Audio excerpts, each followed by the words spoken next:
जी हाँ बहन, आप सवाल पूछ सकते हैं। सुनो वीडियो। अस्सलाम वालेकुम डॉक्टर जायक। वालेकुम अस्सलाम।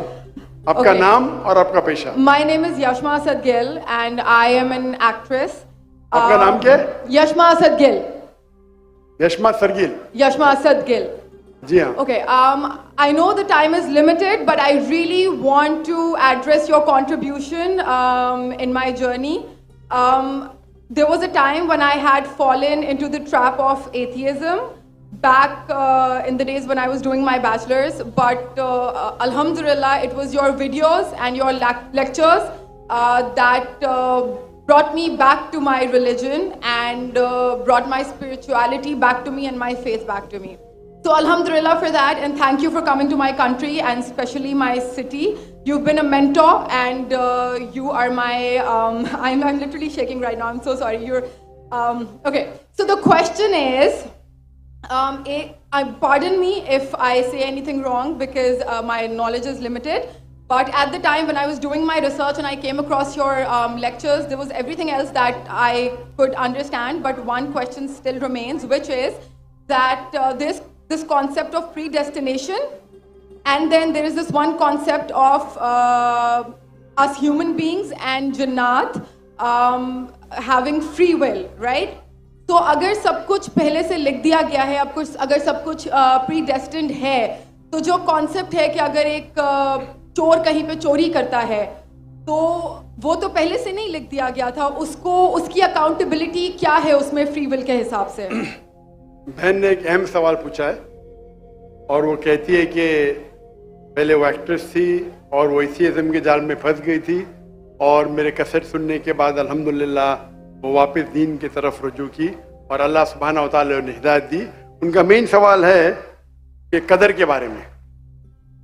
मैं आपको मुबारकबाद देना चाहता हूँ कि आप एक फिल्म इंडस्ट्री से वापस सही रास्ते पे आए। बहुत मुश्किल है, अगर मीडिया के जाल में फंस जाते तो निकलना मुश्किल है, लेकिन अल्लाह ताला काफी लोग को हिदायत दे रहा है। आपको भी अल्लाह ने हिदायत दी। जहां तक ये सवाल है, उनका सवाल है कदर के बारे में, अबाउट डेस्टिनी, फ्री विल, कि अगर अल्लाह सुब्हानहू व तआला ने मेरे तकदीर में लिखा कि मैं शराब पीऊंगा और मैं शराब पीता हूं, तो कौन जिम्मेदार? अल्लाह। ये सवाल बहुत कॉमन है, लेकिन अक्सर मुसलमान घबराते पूछने के लिए, क्या कोई फतवा न दे दे मुझे, मैं काफिर हूं। अल्लाह सुब्हानहू व तआला कुरान मजीद में इंसानों को एनकरेज करते सवाल जवाब के लिए, इसलिए कुरान मजीद में आप पढ़ेंगे 333 बार, 323 टाइम्स, 323 बार कहा गया है कुल, कालू, इन लोग ने कहा, और 323 बार अल्लाह कहते कुल, उनसे कहो। यानी कुरान मजीद की एक क्वेश्चन आंसर बुक है।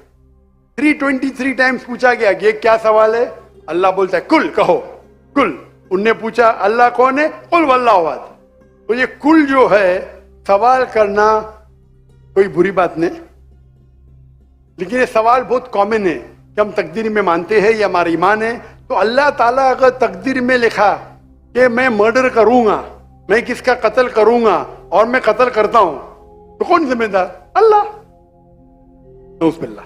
अगर लिखा है मेरे तकदीर में कि मैं शराब पीऊंगा और मैं शराब पीता हूं, कौन जिम्मेदार? अल्लाह। नऊज़ुबिल्लाह।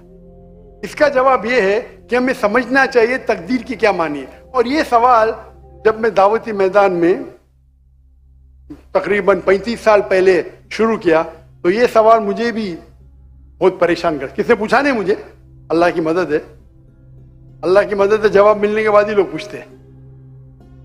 तो पहले चंद साल काफी तहकीक की, लेकिन जवाब कोई किताब में मिली नहीं। जवाब मिला, फिर मैंने उलमा से पूछा सही है, तो उन्होंने बोले माशाल्लाह अच्छा जवाब है, अब मैं अभी पेश करूंगा आपके सामने। मैं मिसाल देता हूं कि अगर एक टीचर क्लासरूम में 100 बच्चे को पढ़ा रही है, 1 साल पढ़ाने के बाद इम्तिहान के पहले टीचर बोलती है ये बच्चा एग्जामिनेशन में फर्स्ट क्लास फर्स्ट आएगा, ये बच्चा सेकंड क्लास आएगा, ये बच्चा फेल होएगा। माफ करना, आपको मिसाल बोल रहा हूं, कल मिसाल है आपके लिए। और एग्जामिनेशन के बाद ये सही निकलता है, ये बच्चा फर्स्ट क्लास फर्स्ट आता है, ये बच्चा सेकंड क्लास, ये बच्चा फेल होता है। मेरा सवाल है कि जो बच्चा फेल हुआ वो बोल सकता है कि टीचर ने प्रिडिक्ट की, क्योंकि टीचर ने प्रिडिक्ट की क्या मैं फेल होऊंगा इसलिए मैं फेल हो गया। क्या वो बोल सकता है ऐसा? हाँ क्या नहीं? हाँ क्या नहीं? नहीं। टीचर देखती थी कि ये बच्चा स्टूडियस है, बराबर होमवर्क करता है, ज़हीन है, ये बच्चा एवरेज है, ये बच्चा हॉकी खेलता था, क्लास में भी नहीं आता था, पिक्चर देखता था। तो टीचर ने देख के प्रिडिक्ट की, और टीचर अक्सर सही होती है, लेकिन इंसान है, गलती भी हो सकती। इसी तरीके से अल्लाह सुब्हाना व ताला एक इंसान नहीं है, अल्लाह के पास इल्मे गैब है। अल्लाह को पहले ही पता है आप क्या डिसीजन लेने वाले हैं। मिसाल के तौर पे एक शख्स आता है चौराहे पे, वो 4 में से एक सड़क को चुन सकता है, नंबर 1 सड़क, नंबर 2 सड़क, नंबर 3, नंबर 4। वो चुनता है नंबर 2 सड़क। चॉइस किसकी? चॉइस किसकी? इंसान की। हाँ क्या नहीं? हाँ क्या नहीं? लेकिन अल्लाह सुब्हानहू व तआला को इल्मे गैब है कि 5 तारीख को अक्टूबर के रात को 1 बजे, 1:15 बजे ये चौराहे पे आएगा, उसके पास 4 चॉइस थे, सड़क नंबर 1, सड़क नंबर 2, सड़क नंबर 3, सड़क नंबर 4। अल्लाह ताला जानते कि ये सड़क नंबर 2 चुनेगा, तो अल्लाह ताला लिख देते तकदीर में पहले ही कि ये इंसान 5 अक्टूबर की रात को 1 बजे, 1:15 बजे सड़क नंबर 2 पे चुनेगा। तो सड़क नंबर 2 किसने चुना? अल्लाह ने या क्या इंसान ने? अल्लाह ने चुना या इंसान ने चुना? इंसान ने चुना। तो कौन जिम्मेदार, अल्लाह या इंसान? अल्लाह या इंसान? इंसान। वो आगे जाता है और 3 सड़क आते, सड़क ए, सड़क बी, सड़क सी। वो चुनता है सड़क ए, अल्लाह ताला जानता है कि वो सड़क ये चुनेगा, लिख देता है। कौन जिम्मेदार? इंसान। अल्लाह जानते हैं कि ग्रेजुएशन पास करने के बाद वो इंसान ईमानदारी से कमा सकता है या चीटिंग करके कमा सकता है। वो चीटिंग करके कमाता है, अल्लाह ताला लिख देते कि ग्रेजुएशन के बाद ये इंसान को ऑप्शन नंबर था ईमानदारी से कमाए, चीटिंग करके कमाए। वो चीटिंग करके कमाएगा, एडवांस में लिखते। तो इससे हमें जाहिर होता है कि अल्लाह चुन रहा है कौन? इंसान। लेकिन अल्लाह ताला के पास इल्मे गैब है, तो अल्लाह ताला इसीलिए लिख रहे हैं क्योंकि वो जानते हैं कि वो इंसान ये गलत काम करेंगे। ये नहीं कि अल्लाह लिखते हैं और वो इंसान गलत काम करता है, क्योंकि वो इंसान गलत काम करने वाला है, अल्लाह जानते हैं, अल्लाह एडवांस में लिखते। तो कौन जिम्मेदार? इंसान। तो अल्लाह के पास इल्मे गैब है, और अल्लाह सुब्हाना व ताला कभी गलती नहीं करते। अल्लाह ने आपको इख्तियार दिया कि आप चोरी करके जिंदगी बसर कर सकते या ईमानदारी से। आप ईमानदारी से करते, अल्लाह ताला लिख देते क्या ये इंसान ईमानदारी से जिंदगी बसर करेगा। तो कौन जिम्मेदार? इंसान। एक हदीस में आता है कि दुआ तकदीर को बदल सकती है। सही बात है। मिसाल के तौर पे आप जाते हैं एग्जामिनेशन में, आपको पेपर आपका बहुत खराब जाता है, आप जानते हैं मैं फेल होने वाली हूं, आप घर पे आके दुआ करते या अल्लाह मुझे पास कर। अल्लाह सुब्हानहू व तआला को पता है कि आप एग्जामिनेशन में जाने वाले ये तारीख को आप फेल होंगे। अल्लाह को यह भी पता है कि आप घर पे आके दुआ करेंगे। हाँ कि नहीं?